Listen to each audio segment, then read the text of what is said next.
మీ అందరికీ శుభాభివందనాలు తెలియజేస్తున్నా. ఇంత చక్కని సదవకాశం మనకు దొరకటం చాలా సంతోషం. ఎందుకంటే దేవుడిచ్చినటువంటి మరి దినమున వ్యర్థంగా మనం దేవునిలో గడపక దేవుని సేవలో, పరిచర్యలో, పనిలో గడపటం చాలా సంతోషకరం.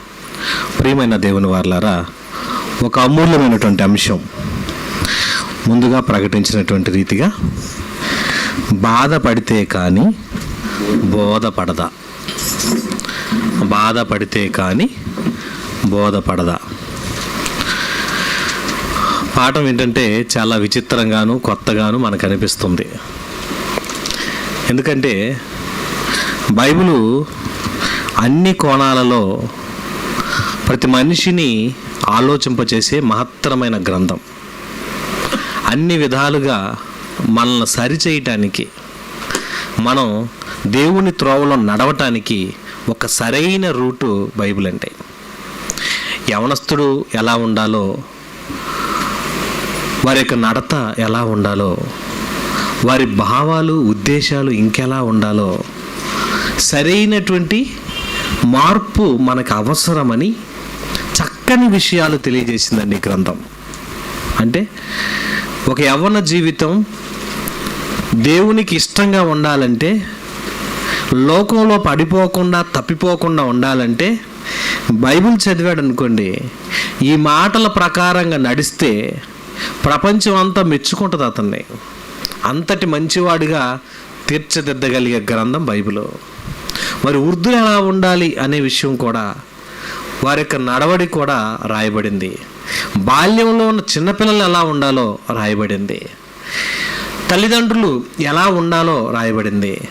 భార్యాభర్తల బంధం ఎంత బలంగా ఉండాలో రాయబడింది. ఇక ఈ సంగతి లేక మరొక సంగతి అని లేకుండా అన్ని విషయాలలో, అన్ని సందర్భాలలో అందరికీ అనుకూలంగా, అందరి జీవితాలు సక్రమంగా ఉండే విధంగా రాయబడిన గ్రంథమే బైబిల్ అంటే. ఈ బైబిల్లో వ్రాయబడిన ప్రతి పాఠం, ప్రతి మాట, ప్రతి అంశం మన మనవడిని, మన యొక్క నడవడిని, మన యొక్క ఉద్దేశాలను దేవునికి ఇష్టంగా మార్చటానికి. బైబిల్ ఎందుకుందంటే మనం దేవునికి ఇష్టంగా ఉండటానికి రాయబడింది.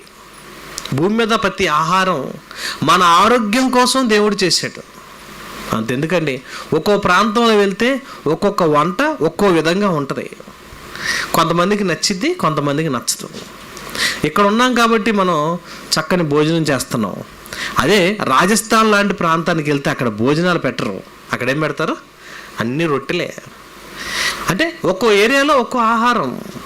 కానీ దేవుడిచ్చిన ఆహారం అన్ని ప్రాంతాల్లో ఒకటేనండి.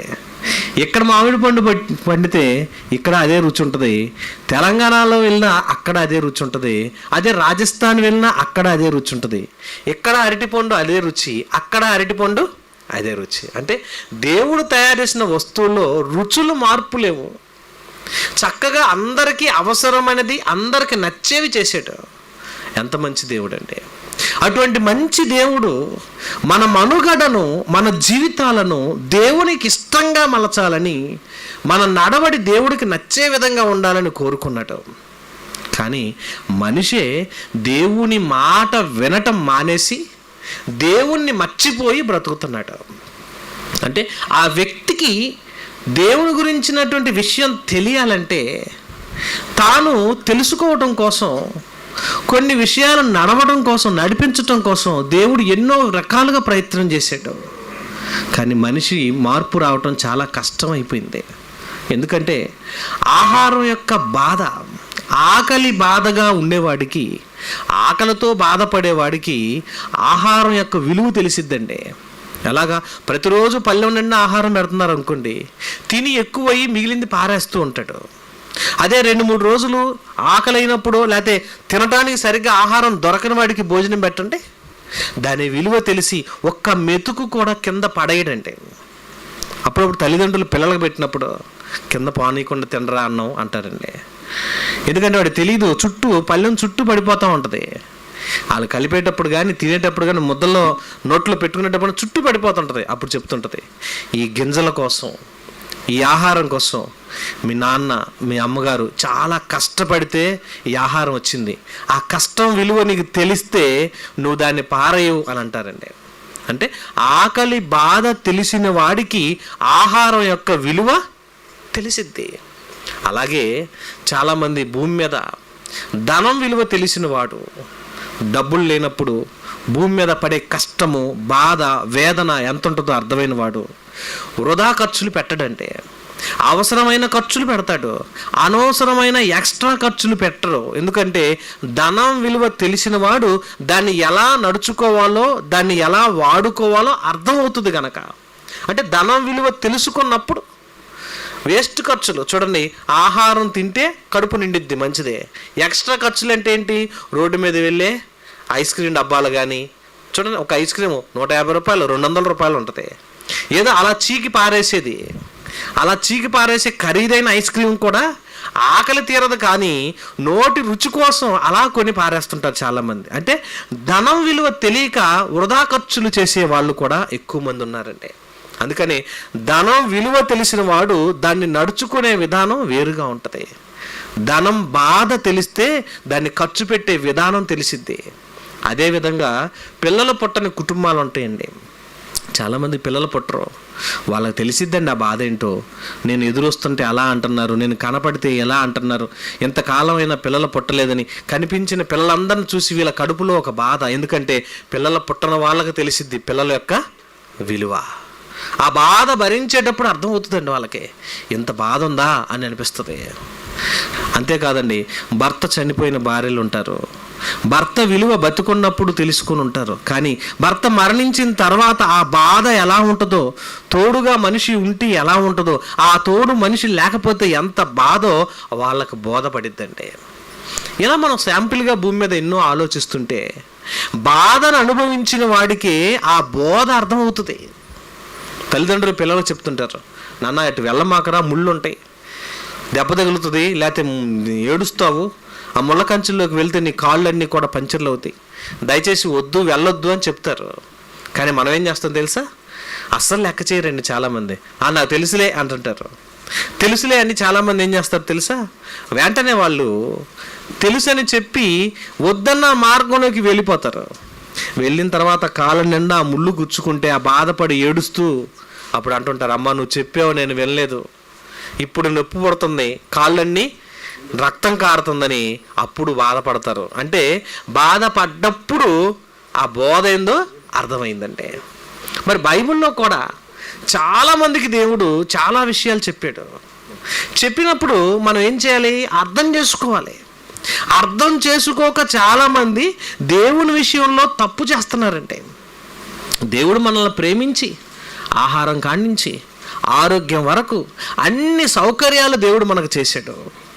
ఎన్ని చేసినా దేవుని విషయంలో మనిషి చాలా తప్పుగా ఆలోచించి దేవుని విషయంలో విలువ తెలియని విధంగా బ్రతకటం వల్ల చాలా నష్టపోతారండి.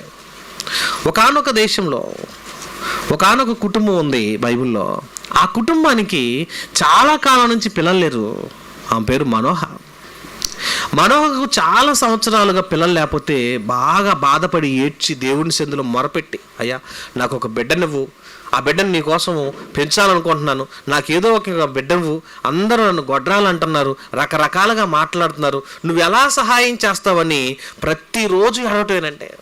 అలా ఏడ్చి ఏడ్చి కన్నీళ్ళు కార్చి ప్రార్థన చేసినప్పుడు ఆమె మొర విన్న దేవుడు ఆమె భర్తను తీసుకురామని దేవదూతను పంపిస్తే ఆమె పరిగెత్తుకుంటూ వెళ్ళి భర్తను తీసుకొచ్చింది.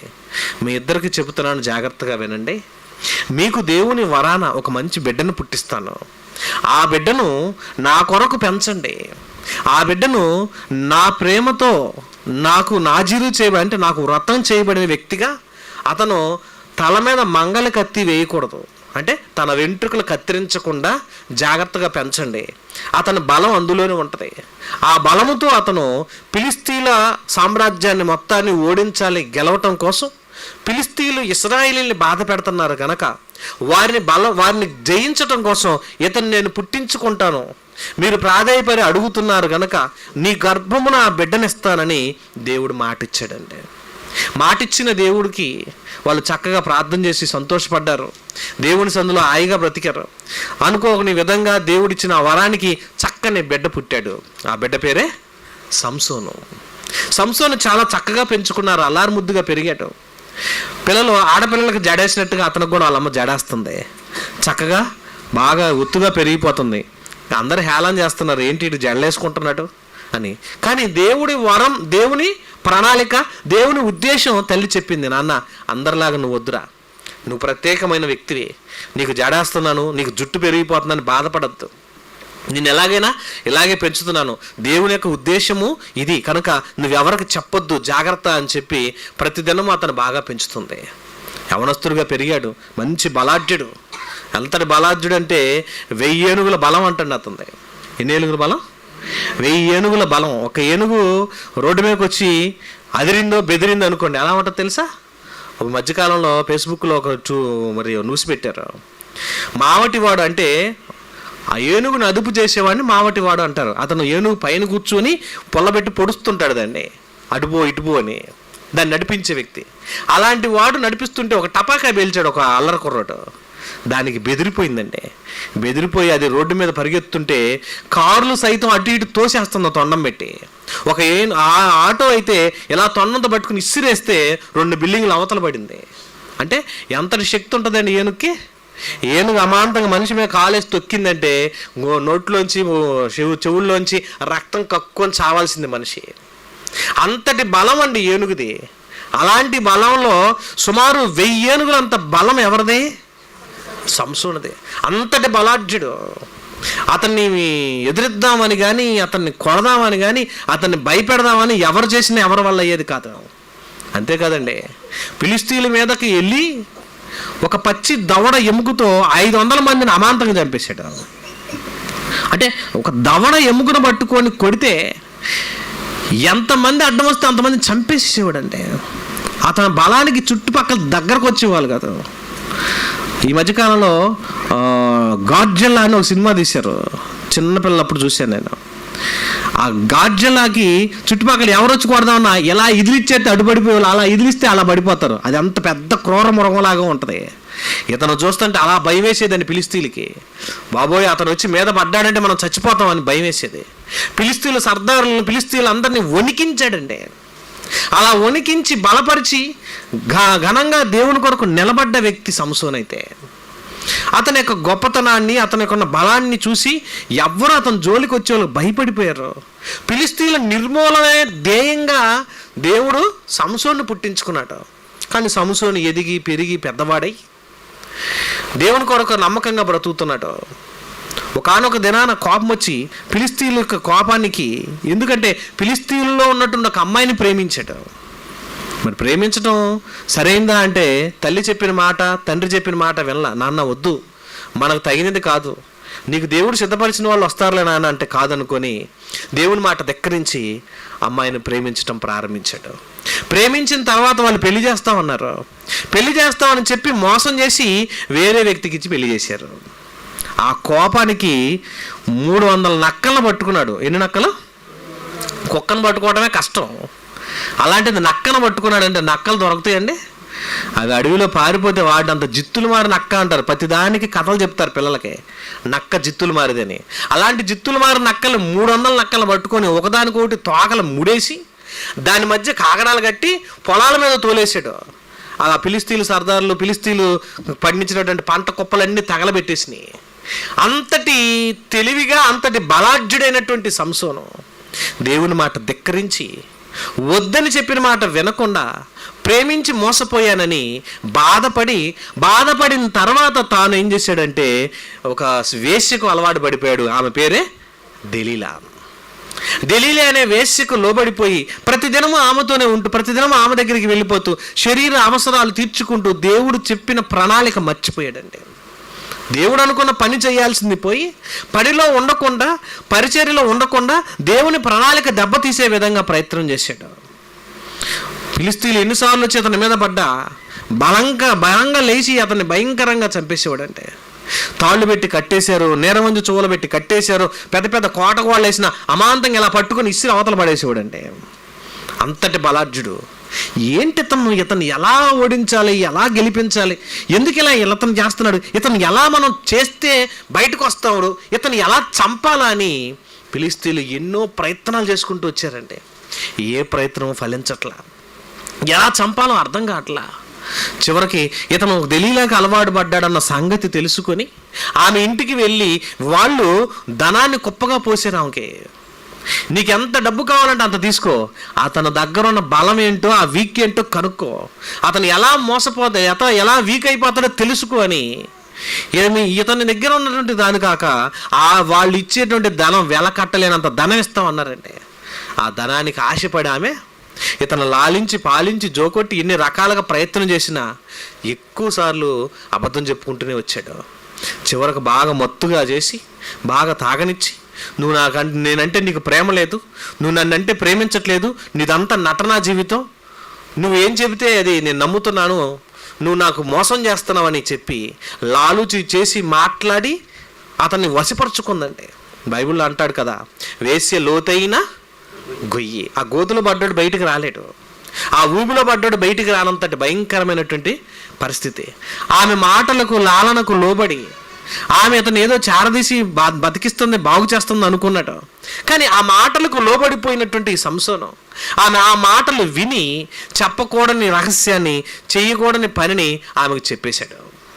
అంతే, ఆమె ఈయన మత్తుగా పండుకున్న టయాన్ని చూసి, మత్తుడైనటువంటి ఈ పరిస్థితిని చూసి ఏం చేశాడో తెలుసా, అక్కడ వాళ్ళకి చెప్పగానే బాగా మత్తుగా పడిపోయాడు మంచం మీద, చక్కగా లేచేపాటి శుభ్రంగా గుండు చేపించింది. చూసారండి, ఉన్నటువంటి బలం అంతా పోయింది, బలహీనుడు అయిపోయాడు. 1000 ఏనుగుల సరైనటువంటి బలం కలిగినటువంటి బలాఢ్యుడు, ఎటువంటి తాళ్ళునైనా ఎటువంటి గొలుసులైనా కట్టిసిన వాటిని తెంపేయగలిగిన శక్తి అండి. అంతటి బలాఢ్యుడైనటువంటి సంసోన్ని బలహీనుని చేసేసింది. పూర్తిగా బలం పోయింది. ఫిలిష్తీయులు వచ్చారు, లేపినాక లేచి విదిలించుకొని చూద్దాం బట్టికి దుట్టు ఏమీ లేకుండా పోయింది. బలహీనుడైపోయాడు. పట్టేసుకున్నారు, కాళ్ళు చేతులు కట్టేశారు, ఇష్టం వచ్చేట్టు గుద్దేశారు, తీసుకెళ్ళిపోయారు. ఇప్పుడు దేవుని మాట వెళ్ళలేదు, దేవుడిచ్చిన అవకాశాన్ని సద్వినియోగపరచుకోలేదు. ఏ విధంగా అయితే చెప్పినా ఆ బోధ అతని మనసులోకి ఎక్కలేదండి. అతన్ని తీసుకెళ్లారు, 2 చువ్వలను బాగా నుప్పుల్లో కాల్చి ఆ 2 చువ్వల కళ్ళల్లో పొడిచేశారండి. కాలుతున్న నుప్పుల్లో నుంచి తీసిన ఎర్రగా కాలినటువంటి ఆ కడ్డీలు, ఇనప కడ్డీలు 2 తీసుకొచ్చి డైరెక్ట్గా కళ్ళలో పొడిచేశారండి. 2 కళ్ళు పోగొట్టుకున్నాడు, పూర్తిగా అందుడైపోయాడు.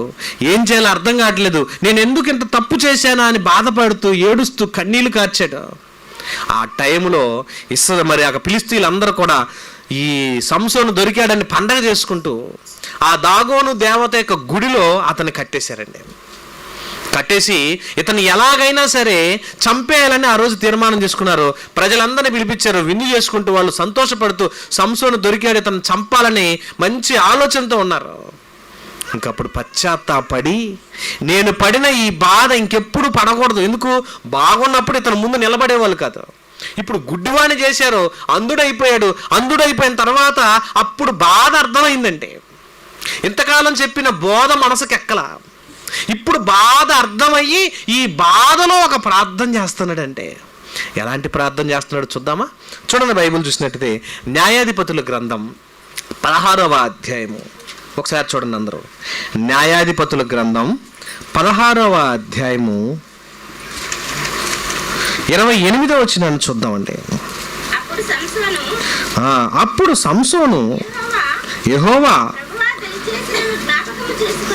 చూడండి ఏమన్నాడు, యెహోవా ప్రభువా దయచేసి, ఏమన్నాడు, దయచేసి నన్ను జ్ఞాపకం చేసుకును, దేవా దయచేసి ఈసారి మాత్రమే నన్ను బలపరచుము.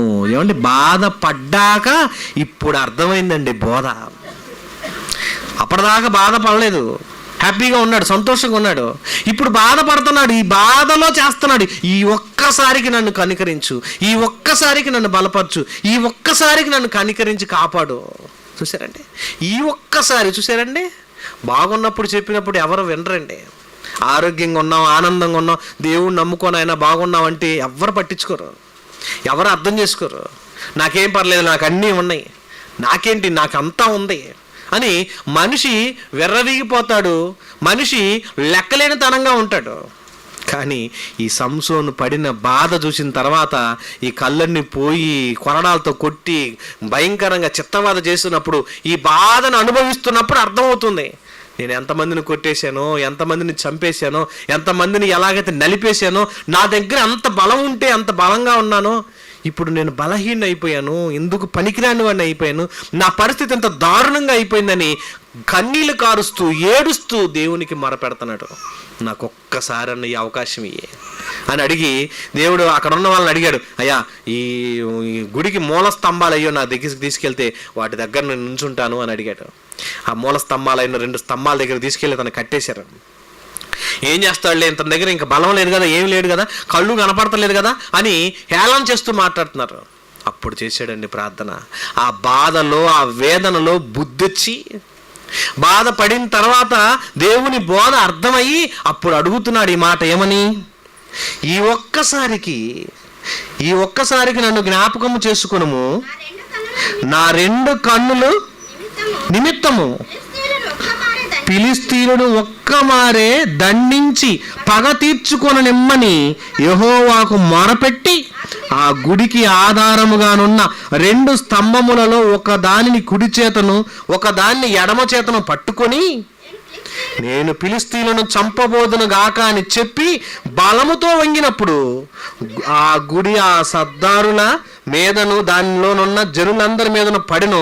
మరణకాలమున అతడు చంపిన వారి శవముల లెక్క జీవితకాలం అతడు చంపిన వారి కంటే లెక్కకు ఎక్కువ ఆయను.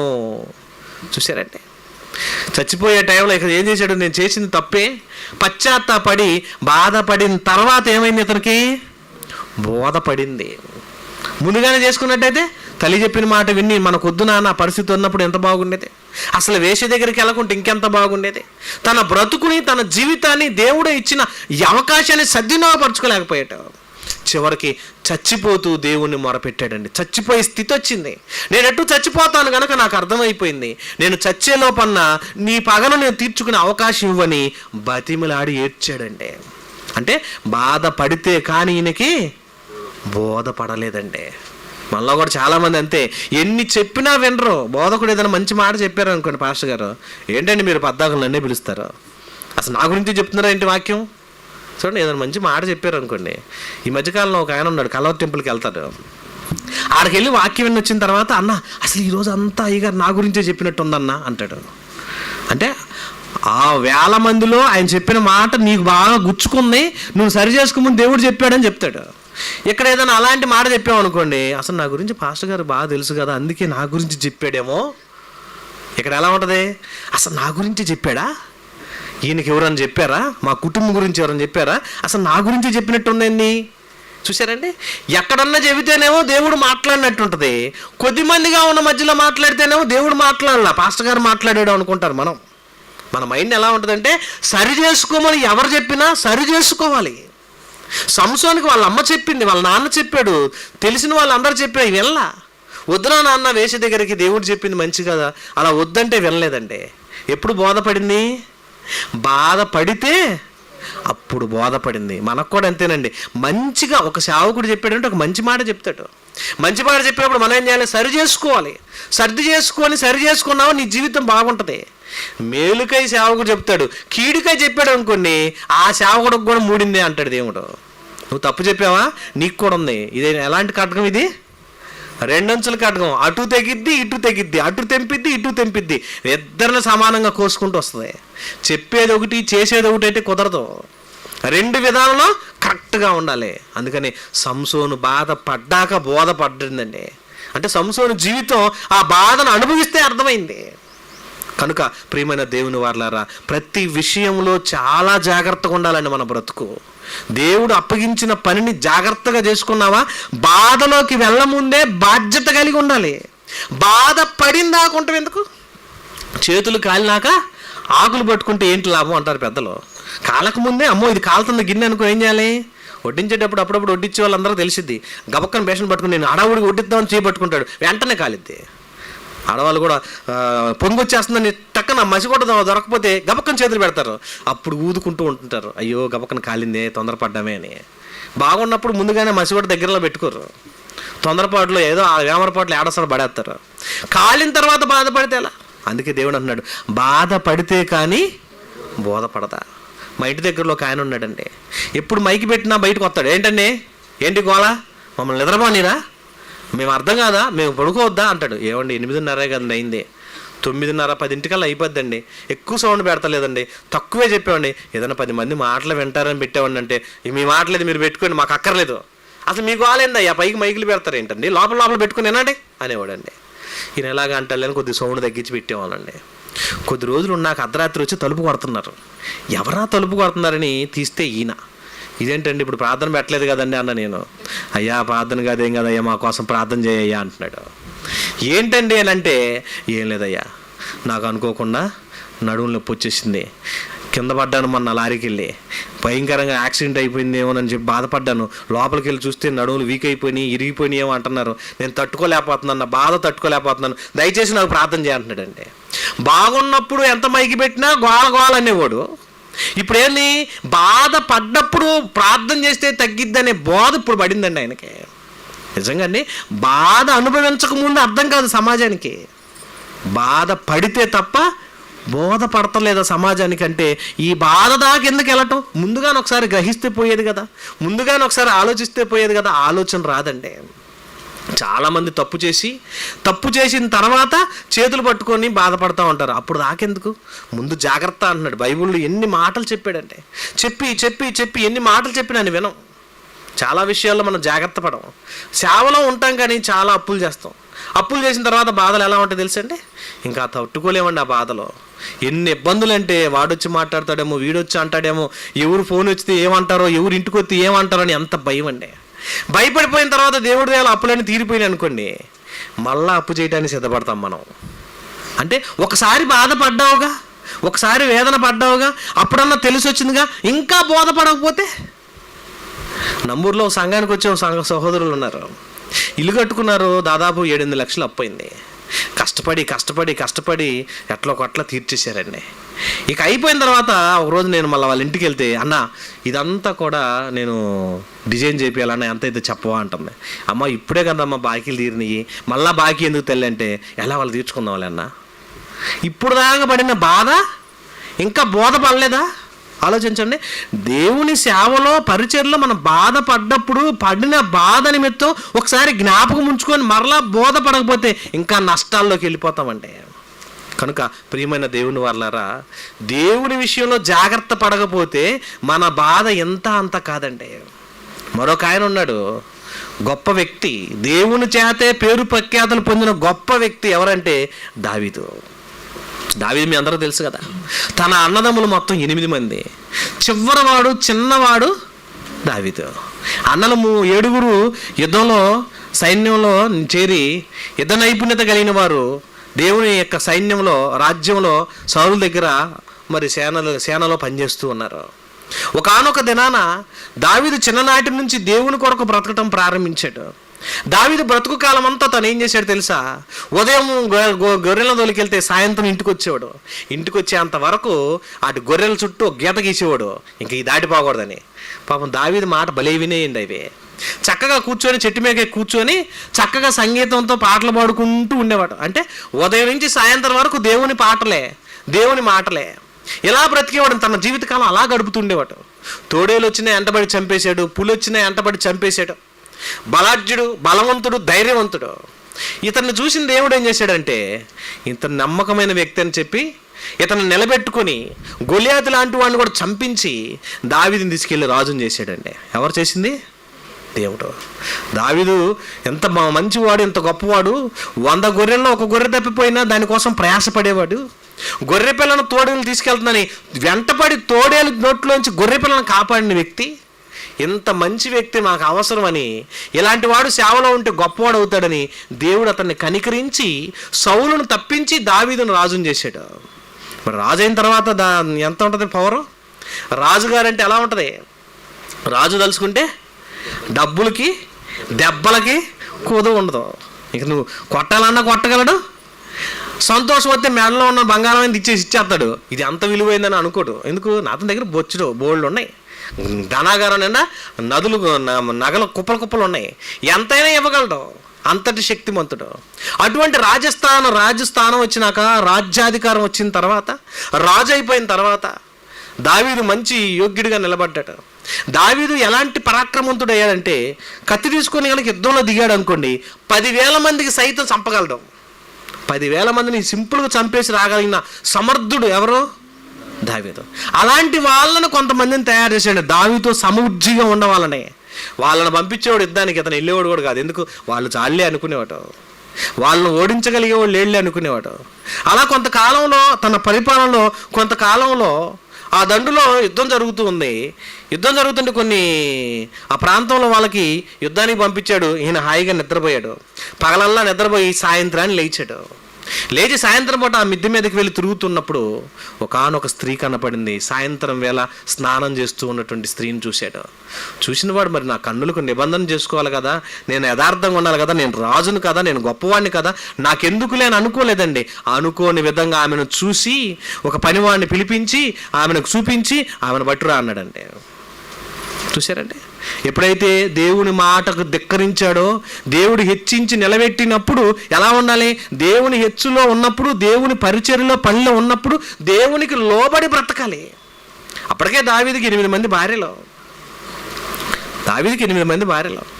ఇంతమంది మరి భార్యలుగా ఉండి నువ్వు కావాలనుకుంటే ఎవరినైనా పెళ్లి చేసుకోవచ్చు, ఎలాగైనా జీవించవచ్చు, ఎలాంటి బ్రతుకైనా బ్రతకొచ్చు. కానీ ఒక వివాహమైనటువంటి స్త్రీని, ఒక యజమాని యొక్క భార్యని, ఒక ఆమెను తీసుకురమ్మని తీసుకొస్తే ఆమె పేరు బెత్షెబా. మరి రావాలి కదా, రాజుగారు పిలుతున్నారంటే రానంటాను కుదరదు. తీసుకొచ్చేసారు, అమాంతంగా అతను తీసుకొచ్చారు. ఆయన కోరిక తీర్చుకున్నాడు, ఆమెతో ఇంటికి పంపించేశాడు. యుద్ధం ముమ్మరంగా జరుగుతుంది. యుద్ధం జరుగుతున్న కాలం అదే. మరి నెలల తరబడి జరుగుతుంది. కొంతకాలానికి ఏమో కబురు చేసింది, అయ్యా నేను గర్భవతిని అయ్యాను అని. ఇంతకీ నువ్వు ఎవరు భార్యవి అని ఎంక్వైరీ చేసాడు. చేస్తే ఏమైంది? నీ దండులో పనిచేస్తున్న ఉరియా భార్యను అని తెలిసిందే. ఆహా, ఉరియా భార్య అని చెప్పేసి వెంటనే కబురు పంపించాడు యుద్ధం జరిగే ప్రాంతానికి. ఆ ఉరియాని తీసుకురండి అన్నాడు. ఉరియాని తీసుకొచ్చారు. ఉరియాని తీసుకొచ్చి ఇక్కడ కూర్చోబెట్టి, అయ్యా నువ్వు ఈరోజు ఇంటికి వెళ్ళి పడుకో అని అన్నాడు. ఈయనేమంటున్నాడు, నన్నింటికి వెళ్ళమంటావేంటండి? యుద్ధం అక్కడ ముమ్మరంగా జరుగుతుంది. యోవాబు అధ్యక్షుడిగా ఉన్నాడు, అతని కింద నేను ఉపాధ్యక్షుడిగా పనిచేస్తున్నాను. చక్కగా నైపుణ్యత చేస్తూ తొందరలో ఆ దేశాలను, ఆ ప్రాంతాలు గెలుచుకుందాం అని మేము వెళ్తున్నాం అంటే, ఎదురు తిరిగిన రాజ్యాలన్నీ ఓడించుకుంటూ వెళ్ళిపోయేవాళ్ళండి. ఈ రాజ్యం అప్పగించబడినా ఇంకో రాజ్యం అప్పగించినా ఇంకో రాజ్యం, అలా దేశాలన్నింటినీ ఆక్రమించుకుంటున్నాడు దావీదు. యుద్ధ నైపుణ్యతతో వీళ్ళని పంపించేశాడు. అలా దేశాలన్నింటినీ ఆక్రమించుకుంటూ వెళ్ళిపోతున్న వీళ్ళని చూసి ఈయన ఇంటికి వచ్చి నిద్ర పట్టక నేను ఇంటికి ఎలా వెళ్తాను అని అతను అక్కడే ఆ రాజ్యంలోనే తాగి పడుకున్నాడండి. నిద్రపోయాడు, అక్కడే హ్యాపీగా నిద్రపోయాడు. తెల్లారి పొద్దున్న లేచి చూస్తే ఇక్కడే ఉన్నాడు. ఏంటి, నేను రాత్రి ఇంటికి పోలేదు. కాదు నువ్వు వెళ్ళిపోవాలి, నువ్వు తప్పదు అని చెప్పేసి నువ్వు ఇంటికి వెళ్ళిపోయి చక్కగా మందు కింద అంతా పోపించి సాయంత్రానికి అన్ని చేపించేసి ఇంటికి పోమనుకుంటే మరలా పోలేదండి. చూస్తారా వచ్చినని? చూడండి ఎంత బాగుంటుందో. ఒకసారి మనం బైబిల్ చూద్దాం. సమూయేలు 2వ గ్రంథం 11వ అధ్యాయము.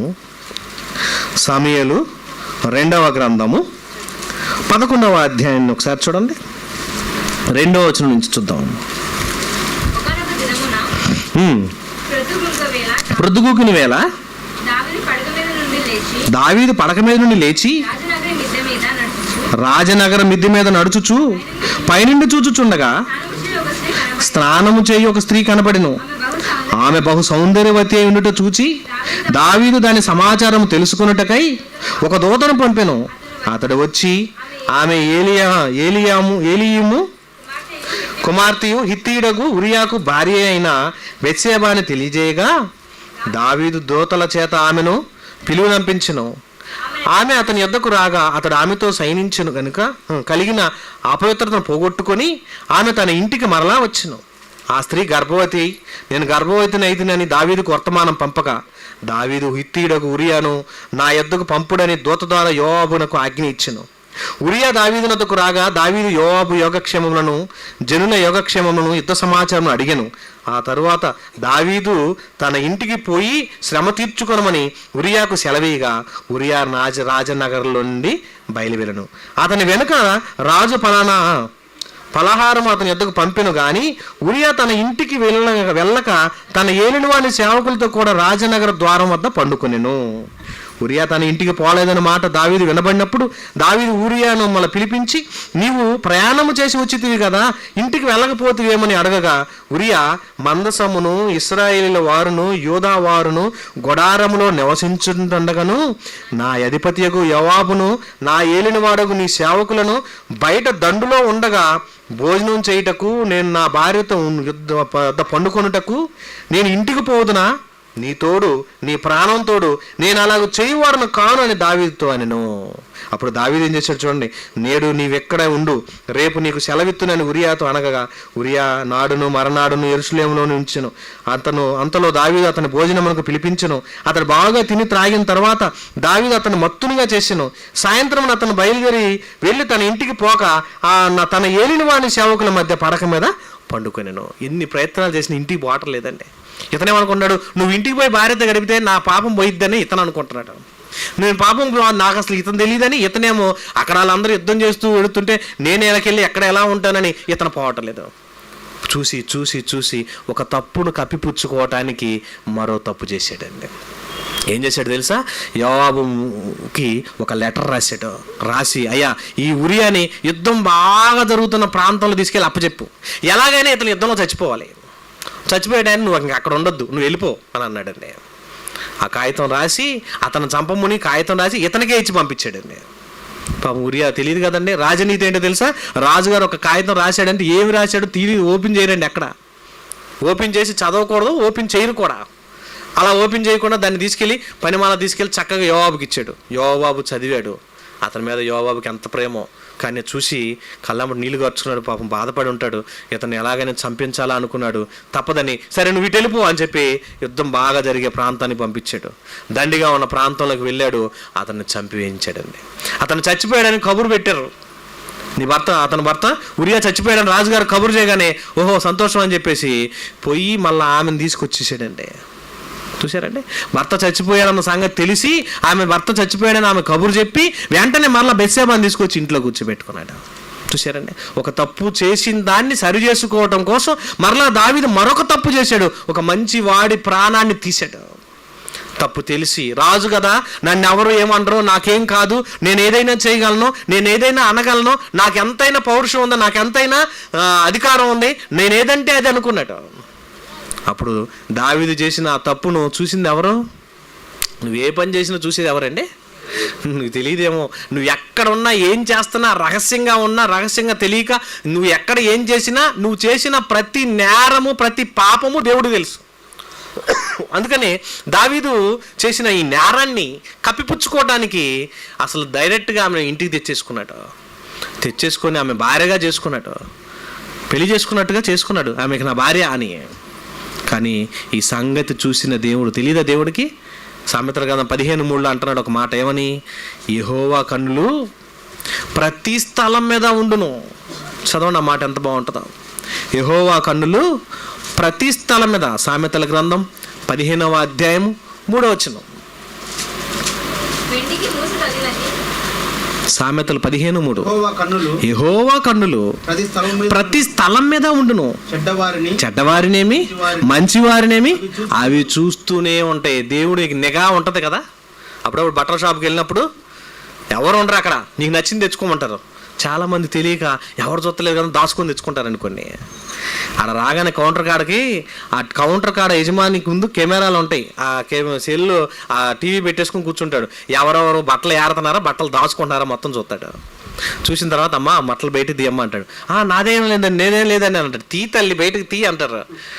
నేను తాలే, నాకేంటి, నేనేంటి అనుకున్నావు అది ఇది అని అంటారు. నీ గొప్పలు నాకు తెలుసులే, నువ్వు ఎక్కడ దాచిపెట్టావు చూడని చూపిస్తారు అంతే. ఇక వెంటనే బయటకు తీసేస్తారు. అంటే నేరం ఎవరు కనిపెట్టారు? ఈ కెమెరాలో పడిపోతుంది. కాపలా లేదనుకుంటే కుదిరిద్దా? మరి దేవుడు కూడా కాపలా కాస్తున్నాడు. దావీదు నువ్వేం చేస్తున్నావు, నీ మనసు ఏంటి, నీ ఊహ ఏంటి, నీ ఆలోచన ఏంటి, మొత్తం చెక్ చేశాడు దేవుడు. మొత్తం చూసిన దేవుడు నీ పరిస్థితి ఎలా ఉందా అని ఇతని మీద నిఘా చూసిన దేవుడు ఆ దినముల్లో ఒక ప్రవక్త ఉన్నాడు, నాతాను నువ్వు వెళ్ళు చెప్పు దావీదుకి బుద్ధి రాలేదు, దావీదు తప్పు చేశాడు, హెచ్చరించు అన్నాడండి. మరి దేవుడి న్యాయస్థానం ఎలా ఉంటుంది? తప్పు చేసిన వాడు ఎవడైనా దేవుడు ఒప్పుకోడండి. న్యాయ ప్రకారంగా వెళ్ళే వ్యక్తి దేవుడు. వచ్చాడు నాతాను ప్రవక్త, చూడండి 12వ అధ్యాయము. నాతాను ప్రవక్త వచ్చి అపహాసకుడు 12వ అధ్యాయం మొదటి వచనం, 2వ రాజుల గ్రంథం 12:1.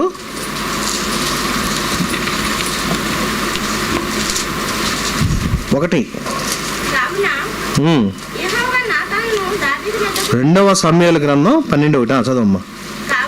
కావున యెహోవా నాతానును దావీదు వద్దకు పంపెను. అతడు వచ్చి దావీదుతో ఇట్లా అనెను, ఒకానొక పట్టణంలో ఇద్దరు మనుషులు ఉన్నారయ్యా. ఒకడేమో ధనవంతుడు ఐశ్వర్యవంతుడు, ఒకడేమో దరిద్రుడు. ఐశ్వర్యవంతుడికి విస్తారమైన గొర్రెలు గొడ్లు కలిగి ఉండెను.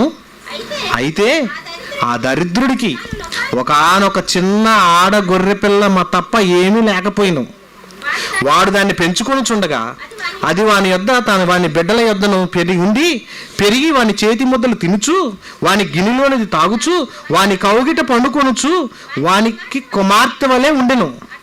అట్లుండగా మార్గస్థుడొకడు ఐశ్వర్యవంతుని యొద్దకు అతని యొద్దకు వచ్చిన మార్గస్థునికి ఆయత్తము చేయుటకు తన గొర్రెలలో గాని గొడ్లలో గాని దేన్ని ముట్టనొల్లక ఆ దరిద్రుని గొర్రె పిల్లను పట్టుకొని అతని యొద్దకు వచ్చిన వాడిని ఆయత్తము చేసిను. దావీదు ఈ మాట విని ఆ మనుషుని మీద బహుగా కోపించుకొని, యెహోవా జీవము తోడు, నిశ్చయంగా ఈ కార్యము చేసిన వాడు మరణపాత్రుడు. వాడు కనికరము లేక ఈ కార్యము చేసిన గనక ఆ గొర్రె పిల్లకు పతిగా 4 గొర్రె పిల్లలు ఇవ్వనని నాతానుతో అనెను. అప్పుడు నాతాను దావీదును చూచి, ఆ మనుషుడవు నువ్వే ఏమన్నాడండి? ఆ మనుషుడవు నీవే అన్నాడండి. ఆశ్చర్యపోయాడు. నిండు సభలో నిండు కొలువులో ఏంటి ఆయన మీద అంటున్నాడని. 100 గొర్రెలు ఉన్నటువంటి వ్యక్తికి ఒక్క గొర్రె ఉన్నోడి మీద కనికరం లేదు కదా. నువ్వు రాజువి, నీకు భార్యలు ఉన్నారు, సంతతి ఉంది, నువ్వు కావాలంటే ఎవరినైనా వివాహం చేసుకోవచ్చు, పెళ్లి కాని స్త్రీనైనా నువ్వు చక్కగా వివాహం చేసుకోవచ్చు. రాజుగారి పిల్లనివ్వమంటే ఎంతమంది ఇవ్వరండి? ఎంతమందిని ఇచ్చి పంపిస్తారా? అలాంటి నువ్వు ఒక్క గొర్రెగా ఉన్నటువంటి వ్యక్తిని, ఉరియా భార్యని చూసి మోహించి ఆమెను తెచ్చుకొని ఇలా చేసావు, పైగా అతన్ని చంపించావు, ఆ మనుషుడు నీవే అని అన్నాడండి. చూశారండి, హెచ్చరించాడు. దేవుడు ఒప్పుకోలేదు, హెచ్చరించి చేశాడు. ఆ హెచ్చరికను చూసి బాధపడ్డాడు, ఏడ్చాడు. తర్వాత బెత్షెబాకు గర్భవతి అయినటువంటి ఆమెకు ఒక బిడ్డ పుట్టాడు. బిడ్డ పుట్టిన తర్వాత దేవుడు ఆ బిడ్డను మొత్తుతాడని శపించాడు. ఆ బిడ్డ చచ్చిపోయాడు. ఇక కాయలా పడ్డాడు, బాధపడ్డాడు, రోగి అయిపోయాడు, మంచమే పడ్డాడు. భయంకరంగా అక్కడ మోకరించి కన్నీళ్లు గార్చి ప్రార్థన చేశాడంటే ఏం చేశాడు తెలుసా? ఎంత ప్రార్థన చేసినా దేవుడు కనికరించలే, దేవుడు మొర ఆలకించలేదు. ఎందుకు? బాధపడ్డాడు కాబట్టి ఇప్పుడు బోధపడిందండి. నువ్వు తప్పు చేసావు అన్నాడండి దేవుడు. అప్పటిదాకా కళ్ళు తెరవలా, అప్పటిదాకా నేను చేసింది నేరం కదా, అప్పటిదాకా నేను మంచోడినే కదా అనుకున్నాడు. కానీ మంచోడు కాదు నాయన, నువ్వు చెడ్డోడు అని దేవుడు చెప్పేశాడు. ఆ బాధ, నువ్వు చేసిన నేరానికి ఆ బిడ్డను శిక్షించి ఆ కుటుంబంలో ఆ బిడ్డను చంపేయించాడండి. ఆ బిడ్డను తీసేశాడంటే బాధపడ్డతే కానీ అతను కూడా బోధపడలేదని. అప్పటి నుంచి దేవుణ్ణి సందులో చాలా యథార్థంగా బ్రతికాడండి. అప్పటిదాకా బ్రతికింది ఒకటైతే అక్కడి నుంచి బ్రతికిన బ్రతుకు ఇంకా బాగున్నాడంటే. అంటే ఒకసారి బాధపడ్డ తర్వాత అప్పుడే బోధపడతాడు. అప్పుడు బోధపడిద్ది. మంచి చెప్పినప్పుడు దేవుడు వినలేదు, మంచిగా ఉండటం కోసం చేయాలని ఎన్ని చేసినా వినలేదంటే అప్పుడు పడ్డాడు బాధ. ఎందుకు నా బిడ్డను ఇంత తయారు చేసుకుని, ఇంత బిడ్డను ప్రేమించాను, ఆ బిడ్డను ప్రేమించి పుడితే ఆ బిడ్డను ఎలా చేసుకున్నానని అప్పుడు ఏడ్చి కన్నీళ్ళు కార్చాడండి. తన పాపాన్ని పోగొట్టుకోవడానికి ఎన్నో ప్రార్థనలు చేశాడు, ఎన్నో విధాలుగా దేవుని సన్నిధిలో ఏడ్చాడు. 17వ వచనం చూడండి, 12వ అధ్యాయము. దావీదు ఉపవాసం ఉండి లోపలికి పోయి రాత్రంతయు నేలబడి బిడ్డ కొరకు దేవుణ్ణి బతిమాలగా ఇంటిలో ఎన్నికైన వారు లేచి అతని నేలను నేవనెత్తను వచ్చారు. కానీ అతడు సమ్మతింపక వారితో కూడా భోజనం చేయక ఉండెను. 7వ దినమున బిడ్డ చావగా. చూసారండి, 7 రోజులు ఏడ్చి ఉపవాసం ఉండి ప్రార్థన చేశాడు. దేవుడు కనికరించలా. బాధ అనుభవిస్తే తప్ప నీకు బోధపడదయ్యా. తన భార్యను చెప్పినప్పుడు ఆమె ఎంత బాధపడిందో, నీ బిడ్డను చంపితే నీకు ఎలా ఉండదో చూడని తన కళ్ళ ముందు తన బాధ ఏంటో తెలియజేసాడండి దేవుడు. ఆ బిడ్డ చచ్చిపోయిన తర్వాత అప్పుడు బోధపడి, నేను చేసిన తప్పు, నన్ను క్షమించని ప్రాధేయపడి. ఎందుకంటే దేవుని కొరకు యథార్థంగా బ్రతికాడు కాబట్టి తన భక్తిని చూసి ఇంకా ప్రాణం తీయకుండా ఆపాడండి దేవుడు. ఇంకా సరి చేసుకుంటాడని. అంటే బాధ పడితే కానీ దావీదు లెసింటాడు కూడా బోధపడలేదు. ప్రియమైన దేవుని వల్లరా, మన జీవిత కాలంలో కూడా దేవుని విషయంలో చాలా జాగ్రత్తగా ఉండాలి. దేవుడు మొత్తిందాక, దేవుడు బాధ పెట్టిందాక, దేవునికి అమర్యాదగా చేసిందాక, దేవుడు ఇబ్బంది పెట్టిందాక కాదండి. చాలామంది కొన్ని సంఘాల్లో మనుషులు ఏం చేస్తారు తెలుసా, సంఘంలో సేవకుడితో బాగానే ఉంటారు కానీ రాంగ్ రూట్లో సంఘాన్ని నడిపిస్తుంటారు కొంతమంది, వ్యతిరేకమైన భావాలు చేస్తూ. సేవకుడితో బాగున్నావు కదా, సేవకుడికి అయ్యా మరి ఇలా చేస్తే మరి ప్రాబ్లం ఉంటుందేమో, సరి చేసుకుందామని చెప్పరండి. చెప్పకుండా సేవకుడు వ్యతిరేకంగా కొన్ని కార్యక్రమాలు చేస్తారు, దెబ్బతిన్న తర్వాత బాధపడతారండి. కనుక ప్రియమైన దేవున్నారా, మనం ఏ పని చేసినా దేవునికి ఇష్టంగా ఉందా లేదా. ఇక్కడ ఒక మాట అక్కడ ఒక మాట చెప్తున్నావు, నువ్వు ఇక్కడ చెప్పిన మాట దేవుడు విన్నాడు, అక్కడ చెప్పిన మాట విన్నాడు, ఇద్దరి మధ్యలో గొడవ పెట్టింది నువ్వే కాబట్టి నీకు దెబ్బ తగిలిద్దన్న సంగతి తెలుసుకో. నిన్ను దెబ్బతీసిన దాకా అలా ఉండకూడదు. ప్రతి విషయంలో మనం దేవునికి లోబడి బ్రతకాలి. దావీదుని తీసుకొచ్చి దేవుడు రాజుని చేస్తే, రాజుని చేసిన నేను నాకెందుకు ఇంత గర్వం, నాకెందుకు ఇంత అహంకారం, నేను ఎందుకు ఇంత బలత్కారంగా ఆమెను తెచ్చుకోవాలని బాధ అనుభవించి ముందుగా తప్పు చేసిందని సరి చేసుకున్నట్టయితే, తన మనసులోకి ఆలోచన రాకుండా ఉంచుకున్నట్టే ఎంత బాగుండేదండి. దేవుడు హెచ్చరించిన దాకా దేవుడు నిండు సభలో పరువు తీపిచ్చాడు. అక్కడ నిండు కొలువులో అందరి మధ్య పరువు తీసేపాటికి తలెత్తుకోలేకపోయాడండి దావీదు. కనుక బాధ పడితే కానీ బోధపడదండి. కనుక అంత దాకా తెచ్చుకోకూడదు. అతను గారాల పట్టిగా ముద్దుల కుమారుడుగా అదే బెత్షెబాకు కొడుకు పుట్టాడు. అతని పేరేంటి? సొలొమోను. సొలొమోను గారిని కూడా దేవుడు ఏం చేశాడు తెలుసా, బహుగా ఆశీర్వదించాడు. ఎంత గొప్ప చేశాడంటే, అతను దావీదు తర్వాత సొలొమోన్నే దేవుడు రాజుగా చేశాడు. రాజుగా చేసిన తర్వాత మరి నువ్వు రాజు అయ్యావు కదా, మరి ఏంటి ప్రార్థన దేవుని సందులో ప్రార్థన చేసేటప్పుడు సొలొమోను ప్రార్థన దేవుడు విన్నాడంటే. ఎంత మంచి ప్రార్థన చేశాడంటే, అయ్యా ఇశ్రాయేల్ ప్రజలను కాపాడుటకు, ఇశ్రాయేల్ ప్రజలను పోషించుటకు, ఇశ్రాయేల్ ప్రజలకు తీర్పులు తీర్చుటకు నాకు జ్ఞానాన్ని తెలివిని దయచేయి. అతను చేసిన మనస్ఫూర్తిగా చేసిన ఆ ప్రార్థన విన్న దేవుడు, బా ఎంత మంచి వ్యక్తి, ఎంత మంచి కుమారుడు నాకు దొరకటం అదృష్టం అనుకొని అప్పుడు దేవుడు అతన్ని ఎలా ఆశీర్వదించాడు తెలుసా, నీకు మరి తెలివితో పాటు జ్ఞానంతో పాటు ఏం కావాలని నీకు ఆస్తి ఐశ్వర్యాలు కూడా ఇస్తాను, ఈ దేశంలో ఈ భూ ప్రపంచంలో నీ అంతటి గొప్ప రాజు లేడన్నంతగా అతను ఆశీర్వదించాడండి. చూడండి, ఆ పదాన్ని ఒకసారి చూద్దాం. ఎటువంటి చక్కగా ఇతని జీవితాన్ని కూడా మార్చాడో ఒకసారి మనం బైబిల్ నుంచి చూద్దామండి. రాజుల మొదటి గ్రంథం 3వ అధ్యాయము, రాజుల మొదటి గ్రంథం 3వ అధ్యాయము 13వ వచనాన్ని చూడండి. మరియు నీవు ఐశ్వర్యమును ఘనతను ఇమ్మని అడగకపోయినను నేను వాటిని కూడా నీకు ఇచ్చుచున్నాను. అందువలన నీ దినములన్నింటను రాజులలో నీ వంటి వాడు ఒక్కడును ఉండడు. నీ దినములన్నింటిలో రాజులలో నీ అంతటి వాడు ఎవ్వడు ఉండడు, అంతటి గొప్ప గనుడు అవుతావు అని ఆశీర్వదించాడండి. ఎంత తెలివితేటలో, ఎంత జ్ఞానమో, ఎంత ఐశ్వర్యమో, ఎంత బంగారమో. అందుకంటే దావీదు చేత కట్టాలనుకున్నటువంటి దేవాలయాన్ని దేవుడు కట్టించక, నువ్వు పాపాత్ముడు లాంటి చేతులు కలిగినోడివి, నువ్వు బలత్కారంగా ఆమెను తీసుకొచ్చి అనుభవించిన వాడివి, నీ చేతులు రక్తంతో నిండిపోయి అనేకులను చంపించినవి, నువ్వు కట్టొద్దు, కట్టాలని అనుకోవడం మంచిదే, నీ చేత నేను కట్టించుకోను. నీకు ఏకైక కుమారుడుగా ఇష్టానుసారంగా పెంచుకున్న మరి బెత్షెబా కుమారుడైనటువంటి సొలొమోను చేత కట్టించుకున్నానని, సొలొమోను చేత ఇష్టపడి దేవాలయాన్ని కట్టించుకున్నాడు దేవుడు. అంటే దేవునికి బంగారముతో దేవాలయం కట్టిన వ్యక్తి ఎవరు? సొలొమోను. బంగారంతో అంటే ఎలాగా, మనం రాయికి మధ్యలో సిమెంట్ వేసి కట్టాము, ఆయన ఏం చేశాడు తెలుసా, బంగారం వేసి కట్టాడు. రాయికి మధ్యలో బంగారాన్ని పోత పోసి బంగారాన్ని కరగబెట్టి బంగారంతో అతికించుకుంటూ కట్టించాడండి. అంత ఘనంగా, అంత గొప్పగా దావీదు కుమారుడైన సొలొమోను చేత కట్టించుకున్నాడు దేవుడు. అంతటి సొలొమోన్ని బాగా ఆశీర్వదించాడు. నీ అంతటి గొప్పవాడు, నీ అంతటి గొప్ప వ్యక్తి ఇక ఈ భూ ప్రపంచంలో ఎటువంటి రాజు ఎవరు ఉండడు అని ఆశీర్వదించాడు. ఎంతటి తెలివివంతుడు అంటే, 9వ తరగతిలో మేము చిన్నప్పుడు చదువుకునేటప్పుడు ఇంగ్లీష్ నాంటెల్లో కథ వచ్చింది. ఆ కథ ఏంటంటే, ఒక తల్లికి 2 తల్లులకి 2 కొడుకులు పుట్టారు, చెరొక కుమారుడు. ఆ చెరొక కుమారుడు పుట్టిన వాళ్ళకి ఏం చెప్పాడు, వాళ్ళల్లో ఒక ఆమె బాగా నిద్రపోయి బిడ్డ మీద అలా పడిపోయి నిద్రపోయిందండి. పక్కన బిడ్డం పెట్టుకొని పడుకునేటప్పుడు తల్లులు ఎంత జాగ్రత్తగా ఉంటారండి. వాడు చెయ్యబడిద్దేమో, మనం చెయ్యబడిద్దేమో, పిల్లాడు ఊపిరాడద్దో లేదని ఆమె అసలు మొత్తుగా ఉండి బాగా నిద్ర పట్టింది, గాఢ నిద్ర. ఆ నిద్రతో పిల్లాడి మీద దొల్లాడింది, పిల్లాడు ఊపిరాడక చచ్చిపోయాడండి. చచ్చిపోయిన తర్వాత మెలకు వచ్చింది, బయటకు లేచి చూస్తే ఉంది పిల్లాడు ఏమైపోయాడు, చచ్చిపోయి ఉన్నాడు. ఇదేంటి నా బిడ్డ చచ్చిపోయాడని చూసి పక్క మంచం మీద ఒక ఆమె పడుకొని ఉంది, ఆమెకు బిడ్డ ఉన్నాడు, బాగా నిద్రపోతుంది. ఈ బిడ్డను తీసుకెళ్ళి ఆడ పడుకోబెట్టి ఆ బిడ్డను తీసుకొచ్చి ఆడ పడుకోబెట్టుకుంది. ఎంత తెలియదు. ఇప్పుడైతే కుదిరిద్దా? ఇప్పుడు సీసీ కెమెరాలను దొరికిద్ది, లేకపోతే ఇక్కడ పేర్లు రాస్తారు, పేర్లు అని రాస్తారు, లేకపోతే ఇంజక్షన్లు చేసైనా సరే డిఎన్ఏ టెస్ట్ చేసైనా ఎవరి బిడ్డ కూడా తెలుసుకునే టెక్నాలజీ ఉన్న రోజులు ఇవి. ఆ రోజుల్లో టెక్నాలజీ లేదు, తెలివితేటలు లేవు, అంతటి నిఘా లేదు. కానీ ఆమె ఏం చేసింది, నీ బిడ్డ చచ్చిపోయాడు నా బిడ్డ బతికున్నాడని ఏమో ఆనందంగా నా బిడ్డ అంటుంది. ఆ బిడ్డను చూసినప్పుడు నా బిడ్డ చచ్చిపోవటం ఏంటి, నా బిడ్డ కాదు ఈ బిడ్డ అని, అది ఆ బిడ్డ నా బిడ్డ అని ఏమో కనిపెట్టిందండి. ఏమేమో గొడవ, నా బిడ్డను పట్టుకొని నీ బిడ్డ అంటావేందని పెద్ద గొడవ.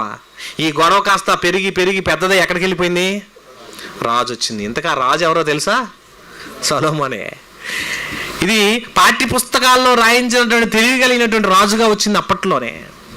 అంటే ఈ జడ్జిమెంట్కి వెళ్ళిపోయారు, తీసుకొచ్చేసారు, ఇక్కడికి వచ్చేసాడు రాజుగా ఉన్నటువంటి సొలొమోను. ఏంటమ్మా కథ అంటే, ఇదిగో అయ్యా నా బిడ్డ చచ్చిపోయాడు, ఈ బిడ్డ ఏమో నా బిడ్డ, ఈ బిడ్డ ఏమో ఆమె బిడ్డ, నా బిడ్డను తీసుకెళ్ళి ఆమె మార్చిందని అంటే, కాదు ఆమె ఆ బిడ్డను చంపేసుకొని నా బిడ్డ కావాలని కోరుతుందని నీయో చెప్పిందండి. ఇంక వీళ్ళిద్దరు సంగతి ఏంటని ఆలోచించి అసలు బతికున్న బిడ్డను ఇటు ఇవ్వండి అని అన్నాడండి. ఈ బిడ్డను తీసుకొని పట్టుకొని ఈ బిడ్డను 2 ముక్కలు చేస్తాను, నువ్వు నా బిడ్డ అంటున్నావు, నువ్వు ఈ బిడ్డ అంటున్నావు, 2 ముక్కలు చీల్చి నీకో బిడ్డని చెరుసగం ఇచ్చేస్తాను తీసుకొని అన్నాడండి.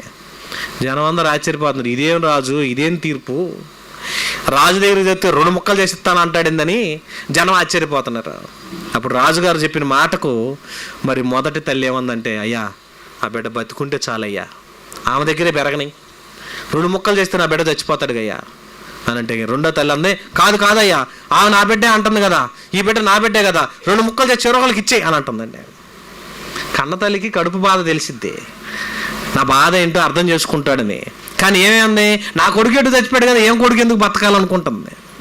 అప్పుడు రాజు ఏమన్నాడు తెలుసా, ఈ మొదటి బిడ్డకి ఈ బిడ్డని ఇవ్వండి, ఈ రెండో బిడ్డ తల్లి నేరస్తురాలు ఏమైనా తీసుకెళ్ళి చెరసాలు అయింది అన్నాడు. తీర్పు ఎలా చక్కగా చెప్పాడు. ఆ తీర్పు విన్న ప్రాంతాల్లో చుట్టుపక్కల దేశాలన్నింటికి పాకింది. ఎంతటి న్యాయవంతుడు, ఎంతటి సత్యవంతుడు, ఎలాంటి తీర్పు ఇచ్చాడని తీర్పు దేశాలకు వెళ్ళిపోయింది. భూదిగంతములు అంటే భూమి అంచుల్లో ఉన్న దేశం ఒకటి ఉంది, షేబా దేశం. ఆ షేబా దేశం వరకు వెళ్ళిపోయింది.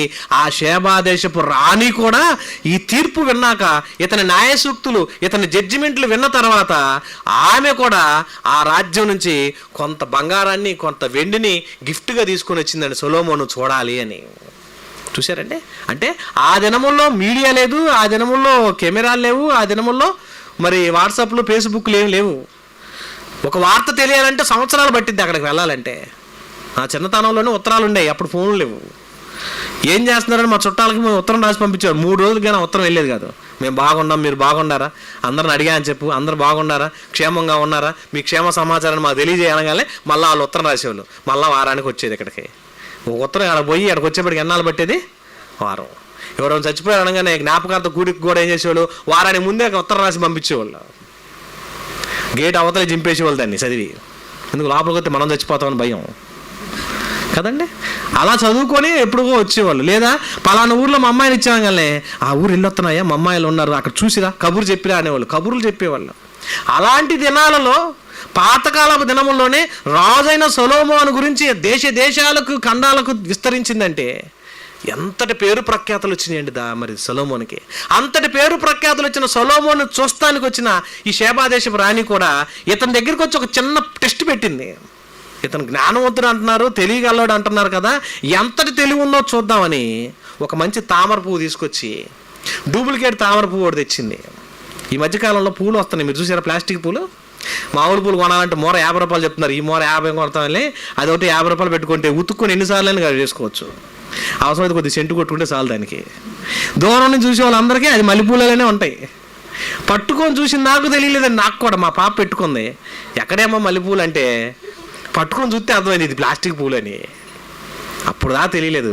అంత డిజైన్ చేసి ఒరిజినల్ పువ్వులాగే డూప్లికేట్ తీసుకొచ్చి రెండు రాజుగారు దూరంగా కూర్చుంటే ఇక్కడ టేబుల్ మీద పెట్టింది.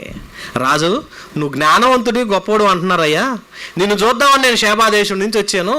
ఇదిగో ఈ రెండు తామర పువ్వుల్లో ఏది మంచి పువ్వో ఏది ఒరిజినల్ పువ్వో చెప్పు అందండి.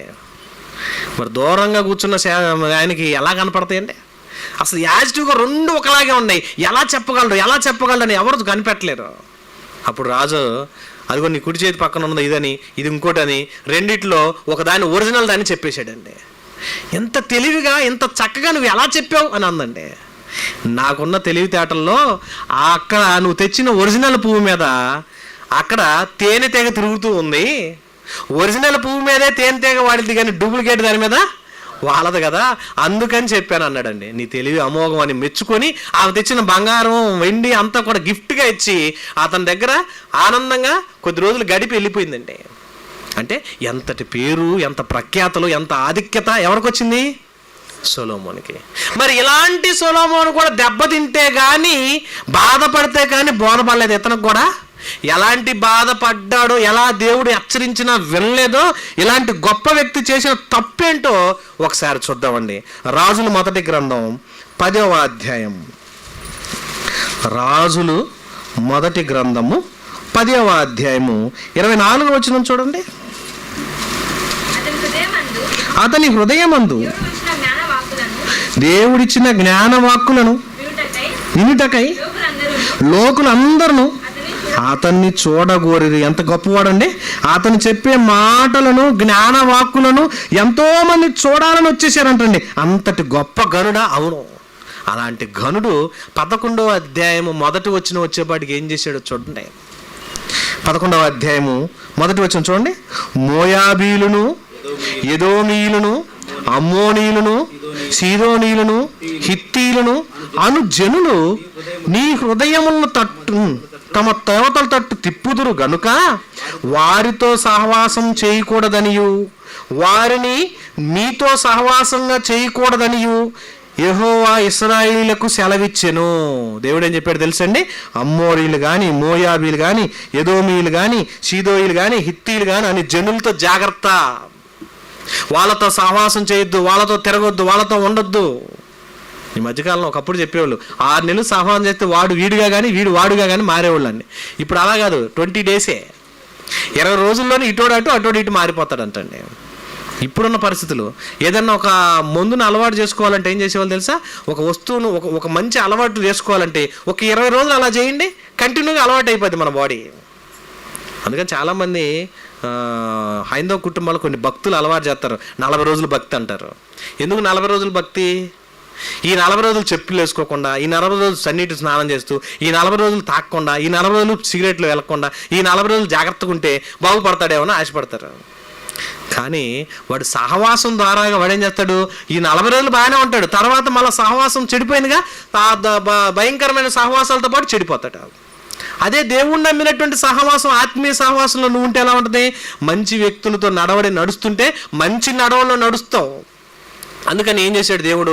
అమ్మోనీలతో కానీ, మోయాబీలతో కానీ, హిత్తీలతో కానీ, అక్కడ ఉన్నటువంటి మరి హివీలతో కానీ, ఎవ్వరితో కూడా, సీదోనీలతో కూడా సహవాసం చేయొద్దు అని అందరికీ ప్రకటించు అని చెప్పాడండి. మరి రాజుగారు చెప్పిన మాట అందరికి దండోర వేశారు, రాజ్యం అంతా చెప్పేశారు. ఈ రాజుగారు ఏం చేశాడు? చదవండి.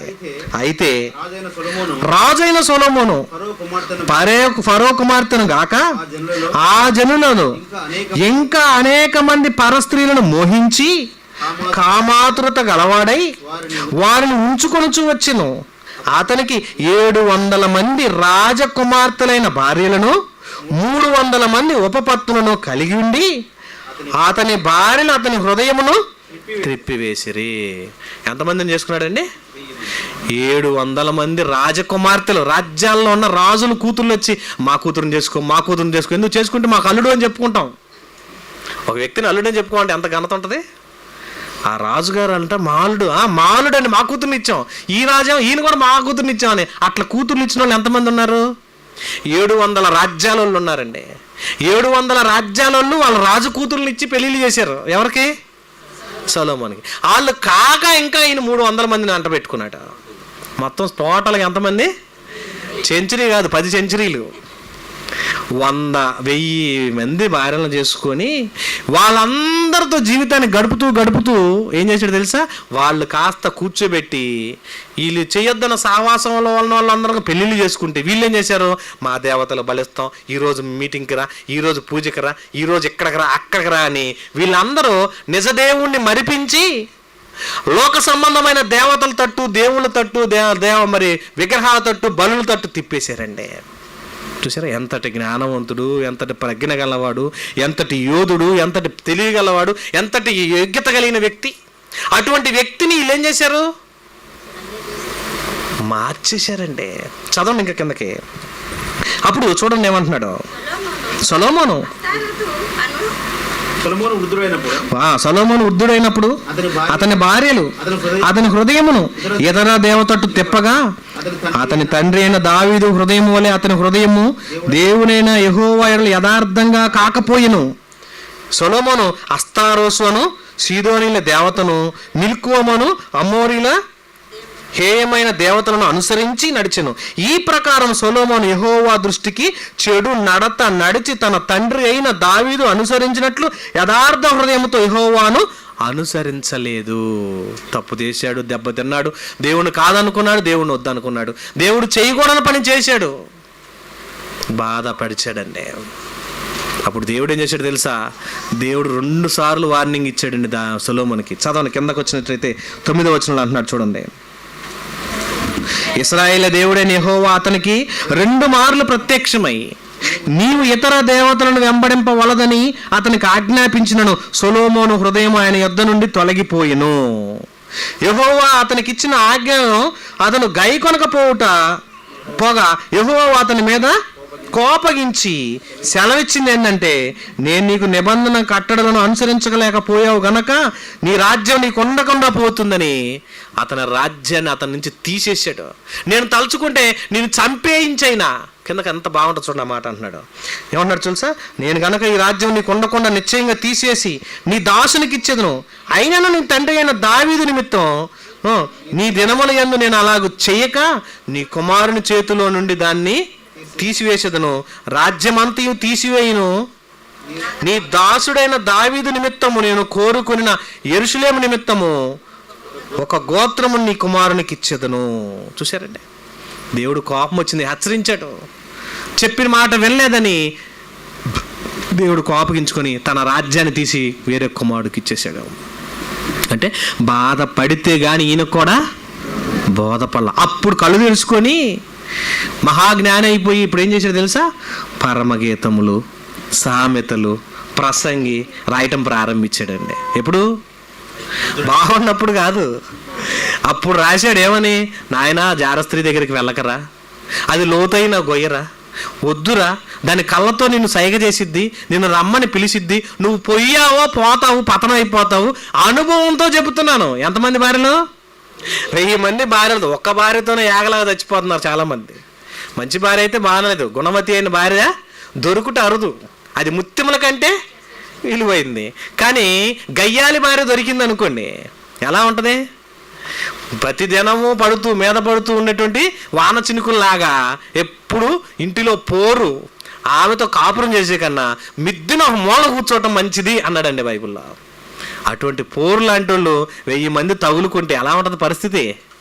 బాబు నీకు దండం పెడతా, మొత్తం వేస్ట్ రా బాబు, అంతా వ్యర్థం వ్యర్థం వ్యర్థం వ్యర్థం అని రాసుకొచ్చాడండి. ఎప్పుడు వచ్చింది జ్ఞానం? బుద్ధి అప్పుడు వచ్చిందండి. బాధపడ్డాక బోధపడింది, అప్పుడు రాసుకుంటూ వచ్చాడు ప్రసంగి గ్రంథం అని, సొలొమోను గారు రాసినటువంటి సామెతలని, పరమగీతములని చక్కని వివరణ ఇచ్చుకుంటూ రాస్తుంటే అప్పుడు అర్థమైందండి. అయ్యా ఎలా ఉండాలి ఎలా ఉండాలంటే బాధపడితే కానీ బోధపడలేదు. చెప్పిన మాట వినకపోతే అంతే. ఇంకా దేవుడి దయ వల్ల అవన్నీ రాసుకొని సైలెంట్ అయ్యి దేవుడికి నచ్చినట్టుగా బ్రతికాడు కాబట్టి దేవుడు ఇష్టపడి తప్పు చేసినందుకు పశ్చాత్తాపడ్డందుకు సరి చేశాడు, లేదా తీసుకెళ్ళి నరకంలో వేసేవాడండి. ఎంతటి గొప్ప జ్ఞాని దేవుడు. కనుక దేవుని విషయంలో సక్రమైనటువంటి త్రోవలో ఉండలేదా సరిగ్గా ఉంటుంది ట్రీట్మెంట్. ఇంకొక వ్యక్తి గురించి చెప్పుకుందాం, సమయం చాలా అయిపోయినట్టుంది. ఇంకొక వ్యక్తిని చూసినట్లయితే అపొస్తలుల కార్యములు 8వ అధ్యాయము, కొత్త నిబంధనలకు వద్దాం. 1వ అధ్యాయము. దేవుని విషయములో, దేవుని రాజ్య విషయంలో బలమైనటువంటి వ్యక్తిగా ఎదిగినటువంటి వ్యక్తి సౌలు అండి. సౌలు ఎంత గొప్పదో తెలుసా? ధర్మశాస్త్రం అంతా పట్టించాడు. ధర్మశాస్త్రంలో ఉన్న ఆ పొల్లు సున్నాతో సహా చక్కగా పట్టించిన గొప్ప వ్యక్తి ఎవరంటే సౌలు. సౌలుకున్న గొప్ప జ్ఞానం ఏంటంటే మనుషులు ఎవ్వరూ దేవుడు కాదు, మనుషులందరూ కేవలం వట్టి వాళ్ళే, దేవుడు ఒక్కడే సర్వాధికారి, దేవుడు ఒక్కడే న్యాయాధిపతి, దేవుణ్ణే ఆరాధించాలని పాత నిబంధనలో ఉన్న ప్రతి వచనాన్ని కంఠోపాఠంగా చదివిన వ్యక్తి అండి. ఎవరు? సౌలు. పౌలుగా మారకముందు ఆ సౌలు ఎప్పుడైతే కొత్త నిబంధన ప్రారంభ కాలంలో యేసుక్రీస్తు వచ్చాడు, అద్భుతాలు చేస్తున్నాడు, ఎన్నో మార్చాడు, ఎంతో మందిని బ్రతికించాడు అని యేసుక్రీస్తు మరణించిన తర్వాత తిరిగి లేచిన తర్వాత శిష్యుల బోధ ప్రారంభం చేశారు. ఆ టైంలో పుట్టిన వ్యక్తి ఎవరు? సౌలు. యేసుక్రీస్తు బతికున్నప్పుడు పుట్టలేదు. యేసుక్రీస్తు మరణించి లేచిన తర్వాత ఆ తొలి దినాల్లో గొప్పగా పాండిత్యాన్ని నేర్చుకొని ధర్మశాస్త్రోపాన్ని అంతా నేర్చుకొని నడుస్తున్న దినముల్లో శిష్యులందరూ బోధ చేస్తున్న కాలంలో బయటకు వచ్చాడు. యుద్ధ నైపుణ్యత గలవాడు, తెలియగలవాడు, జ్ఞానవంతుడు, మరిన్ని విషయాలు తెలియగలిగిన వాడు, ధర్మశాస్త్రాన్ని కంఠోపాఠంగా నేర్చుకున్న వ్యక్తి. ఇటువంటి వ్యక్తి ఏంటి మీరు యేసుక్రీస్తుని దేవుడు అంటున్నారు, యేసుక్రీస్తు గొప్పవాడు అన్నారు, ఒక మనిషిని పూజిస్తున్నారంటే, ఒక మనిషిని దేవుని కుమారుడు అంటున్నారంటని దేవుని వాక్యానికి వ్యతిరేకంగా మీరు నడుస్తున్నారని ధర్మశాస్త్రోపదేశకుల దగ్గర ఆజ్ఞ తీసుకొని ఆర్డర్ పొంది కనపడ్డ వాళ్ళందరినీ హింసించి చంపేశాడంటే. ఎవరతను? సౌలు. ఏం చేశాడు తెలుసా? చూడండి అపోస్తలుల కార్యం 8వ అధ్యాయము 1వ వచనం చూస్తే సౌలుకు ఉన్నటువంటి ధర్మశాస్త్రం యొక్క జ్ఞానం ఇంకెవ్వరికి లేదండి. పాత నిబంధనలో కంఠోపాఠంగా ప్రతి వచనాన్ని కంఠస్థ పట్టిన వ్యక్తి. నీ దేవుడైన యెహోవాను ప్రేమించాలి, దేవుడైన యెహోవా మాట శ్రద్ధగా వినాలి, నేను తప్ప వేరే దేవుడని దేవుడు చెప్తే ఆ దేవునికి వ్యతిరేకంగా మరొక దేవుని పుట్టించారంటే యేసుక్రీస్తునని హేళన చేస్తూ గొడవ చేస్తూ చంపేసుకుంటూ వచ్చాడండి. అసలు ఈ యేసుక్రీస్తు అన్నాయనే మెస్సయ్య అని, ఈ యేసుక్రీస్తు అన్నాయనే దేవుని కుమారుడు అన్న సంగతి ఇతనికి ఎక్కలేదు బుర్రలోకి. తప్పు చేసుకుంటూ వచ్చాడు, అనేకలను చంపుకుంటూ వచ్చాడు. చూద్దాం అపోస్తలుల కార్యం 8:1 చూడండి. ఆ కాలమందు యెరూషలేములోని సంఘమునకు గొప్ప హింస కలిగినందున అపోస్తలులు తప్ప అందరూ యూదయ సమరయ దేశములందు చెదరిపోయి భక్తి గల మనుషులు స్టెఫనును సమాధి చేసి అతని గురించి బహుగా ప్రలాపించును. సౌలైతే ఇంటింటికి చొచ్చి పురుషులను స్త్రీలను ఈడ్చుకొని పోయి చెరసాల్లో వేయించి సంఘమును పాడు చేయుచుండెను. ఎవరతను? సౌలండి. ఇంటింట్లోకి వెళ్తాం, మీ ఇంట్లో ఎవరైనా ప్రార్థన చేసేవారు ఉన్నారా, యేసుప్రభు నమ్మిన ఉన్నారా, నువ్వా రా అని చెప్పి లాక్కోవటం, ఈడ్చుకుపోవటం, రాకపోతే కాళ్ళను చేతులు పట్టుకొని లాక్కెళ్ళిపోయి తీసుకెళ్ళి చెరసాల్లో వేయించాడండి. సౌలు వస్తున్నాడంటే గడగడ గడగడ వణికినాయి నీ ప్రాంతాల్లో. ఇదిగో సౌలు వస్తున్నాడంగానే ఎవరైనా ప్రార్థన చేసిన వాళ్ళు ఉన్నారా అని అడిగితే పలానా ఇంట్లో ప్రార్థన చేస్తున్నారంగానే వాళ్ళ పట్టుకోవటం, కొట్టడం, హింసించడం, కుదిరితే చంపేశాడు కూడా. అంటే ఎంత భయంకరుడంటే, ఎంత ఘోరంగా హింసించాడంటే, ఎంత ఘోరంగా బాధ పెట్టాడంటే కనపడ్డోళ్ళని కనపడ్డట్టు కొట్టి చిత్రవద చేసి తీసుకెళ్లి చెరసాల వేశాడు. తానేమనుకుంటున్నాడు, నేను చేస్తుంది న్యాయమే. అదేమనుకుంటున్నాడు తెలుసా? ధర్మశాస్త్ర ప్రకారంగా నీ దేవుడైన యెహోవాను వ్యర్థంగా ఉచ్చరిస్తే రాళ్లతో కొట్టమని చెప్పాడు కదా. ఇశ్రాయేల్ అందరూ దేవుడైన యెహోవాను తప్ప ఎవరిని ఆరాధించకూడదు అన్నారు కదా. మరి వీళ్ళందరూ యేసుప్రభుని గొప్పగా చెప్తున్నారండి, యేసుప్రభుని నమ్మమని చెప్తున్నారంటని ఆయన అనుకున్న సిద్ధాంతాన్ని కరెక్ట్ అనుకొని అనేకుల్ని కొడుతూ హింసిస్తూ చంపేసుకుంటూ వచ్చాడండి. అంత చిత్రవద చేశాడు, అంత బాధ పెట్టాడు, అంత హేళన చేశాడు, అన్ని విధాలుగా ఇబ్బంది పెట్టాడండి. అన్ని ఇబ్బందులు పెట్టుకుంటూ వచ్చి అనేకులను చంపుతుంటూ వస్తుంటే ఇక దేవుడు ఇతని గురించి ఒక మంచి ట్రీట్మెంట్ ఇచ్చాడండి ఇతనికి కూడా. అపోస్తల కార్యములు 9వ అధ్యాయం 1వ వచనం చూడండి. సౌలు ఇంకను ప్రభు యొక్క శిష్యులను బెదిరించుటయు హత్య చేయుటయు తనకు ప్రాణాధారమైనట్టు ప్రధాన యాజకుని వద్దకు వెళ్ళి ఈ మార్గం అంటే యేసుక్రీస్తు మార్గమందున్న పురుషులనైనను స్త్రీలనైనను కనుగొని ఎడల వారిని బంధించి యెరూషలేమునకు తీసుకొని వచ్చుటకు దమస్కులోని సమాజముల వారికి పత్రికలు ఇమ్మని అడిగెను. అతడు ప్రయాణం చేయుచు దమస్కు దగ్గరకు వచ్చినప్పుడు అకస్మాత్తుగా ఆకాశం ఒక వెలుగు అతని చుట్టూ ప్రకాశించును.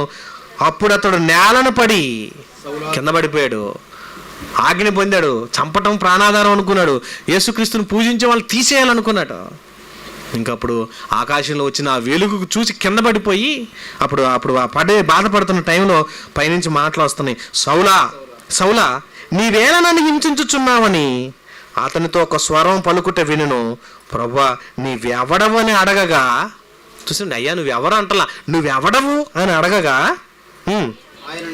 ఆయన నేను నీవు హింసించుచున్న యేసును, నువ్వు లేచి పట్టణంలోకి వెళ్ళుము, అక్కడ నువ్వు చేయవలసింది ఏదో నీకు తెలియబడనని చెప్పాను. చూశారండి, అతను పళ్ళు పోయిన తర్వాత ఇంతటి గొప్పవాడా, ఇతను గొప్ప వ్యక్తి, మెస్సయ్య అంటే ఇతనేనా అని అర్థం చేసుకొని ధర్మశాస్త్రంలో తాను నేర్చుకున్నవన్నీ కూడా మళ్ళా వెనక్కి రివర్స్ చేసుకొని చదువుతుంటే క్రీస్తు గొప్పతనము, క్రీస్తు యొక్క యోగ్యత తెలియజేయబడిందండి. అప్పుడు ఆ 3 దినాల దాకా కళ్ళు పోయి బాధపడుతూ ఏమి తినకుండా ఏడుస్తూ ఉంటే అననీయను పంపించాడు దేవుడు. దమస్కులో ఉన్న అననీయను పంపించి అననీయ అక్కడ పోయి అతని గురించి అతని గురించిన వాక్యం చెప్పి అతని సన్నిధిలో దేవుని గురించి మాట్లాడుతూ 13వ వచనం, అందుకు అననీయ, ప్రభువా ఈ మనుషుడు యెరూషలేములో నీ పరిశుద్ధులకు కీడు చేసి ఉన్నాడని అతని గూర్చి అనేకుల వలన నేను వింటిని. ఎక్కడను నీ నామమును బట్టి ప్రార్థన చేయ వారందరూ బంధించుటకు అతడు ప్రధాన యాజకుని వల్ల అధికారం పొంది ఉన్నాడని ఉత్తరం ఇచ్చెను. అందుకు ప్రభువు, నువ్వు వెళ్ళుము, అన్యజనుల ఎదుటను రాజుల ఎదుటను ఇశ్రాయేలు ఎదుటను నా నామం భరించుటకు అతడు నేను ఏర్పరచుకుని సాధనమై ఉన్నాడు. ఇతడు నా నామమును కొరకు ఎన్ని శ్రమలైనను అనుభవింపాలనో నేను అతనికి చూపుదనని అతనితో చెప్పాను. అప్పుడు అతను వెళ్ళి అక్కడికి వెళ్ళి ప్రార్థన చేస్తే అతనికి మరలా తిరిగి దృష్టి వచ్చింది. 18వ వచనం, అప్పుడే అతని కన్నుల నుండి పొరల వంటివి రాలగా దృష్టి కలిగి లేచి బాప్తిస్మం పొందెను. తర్వాత ఆహారం పుచ్చుకొని బలపడెను. చూసారండి, అతను కూడా బాధపడితే కానీ బోధపడలేదండి. ఎంత బాధ పెట్టాడండి. దేవుణ్ణి బాధ పెట్టిన తర్వాత దేవుడు ఒక దెబ్బ తీసిన తర్వాత అప్పుడు సరిగ్గా నిలబడ్డాడండి. నిలబడి నేను దేవుని కోసం బతుకుతానని హతసాక్షిగా మారిపోయాడండి. కానీ విషయాల్లో కొందరికి బాధ పడితే కానీ బోధపడదు. కనుక మన విషయంలో మనల్ని కూడా దేవుడు దెబ్బతీసిన దాకొద్దు, సరి చేసుకోలేకపోతే పోతాదేమో.